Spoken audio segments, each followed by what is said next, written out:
गोलू एक अनाथ लड़का था।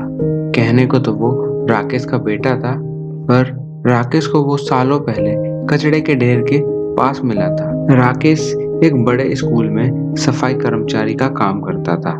राकेश ने स्कूल प्रिंसिपल से सिफारिश कर गोलू का एडमिशन उसी स्कूल में करवा लिया था। गोलू पढ़ाई में बहुत ही होशियार था और अब उसकी परीक्षा भी नजदीक आ चुकी थी। गोलू की क्लास में स्कूल के मालिक का बेटा भी पढ़ता था, जिसका नाम अंकित था। अंकित गोलू से बहुत जलता था, क्योंकि गोलू पढ़ाई में बेहद ही होशियार था। अंकित के कहने पर कुछ टीचर्स उसको नीचे दिखाते थे, क्योंकि वो स्कूल के मालिक का बेटा था, जिस कारण गोलू के साथ हमेशा ही भेदभाव होता था। सर, आप तो अच्छे से जानते हैं ना कि विनर कौन है। हाँ हाँ अंकित, देखो तुम इस प्रतियोगिता में हार चुके हो। देखा तुमने, मुझे कोई नहीं हरा सकता, हमेशा मैं ही जीतूंगा। सर, कब तक हम अंकित से डरकर उसको झूठा विनर बनाते रहेंगे?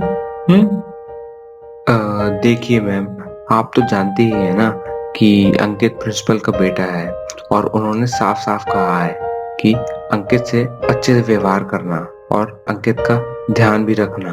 और अगर हम ऐसा नहीं करते हैं तो शायद हमारी नौकरी भी जा सकती है।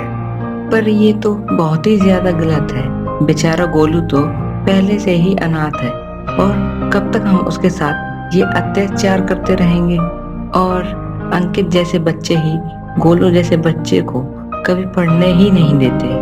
पर अब क्या ही कर सकते हैं मैम, देखते हैं आगे क्या होता है। एक दिन स्कूल का मालिक प्रिंसिपल के साथ गोलू के क्लास में आते हैं और सभी बच्चों से कुछ सवाल पूछते हैं, और हर सवाल पूछे जाने पर गोलू ही अपना हाथ खड़ा करता था।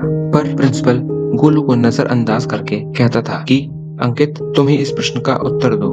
सर, मुझे इस बारे में कुछ नहीं पता, मैंने अभी इसके बारे में ज्यादा पढ़ाई नहीं करी। हाँ गोलू बेटा, तो तुम इस प्रश्न का उत्तर दो। और गोलू उस प्रश्न का सही उत्तर दे देता है, और क्लास के सारे बच्चे उसके लिए ताली बजाने लगते हैं। अब अंकित को बहुत गुस्सा आ रहा था, और इसीलिए उसने गोलू से बदला लेने के लिए एक योजना बनाई।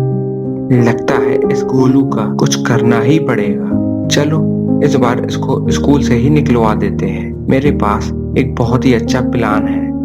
अब बच्चों की परीक्षाएं होने लगी थी, और अंकित ने कुछ नकल के फर्रे गोलू के बैग में छुपाकर खुद ही रख दिए थे, और जाकर प्रिंसिपल को सब कुछ बता दिया कि गोलू परीक्षा में नकल करता है। आइए सर, मैंने कल भी गोलू को नकल करते हुए देखा था, और आज भी वो अपने बैग में नकल के कुछ फर्रे लाया है।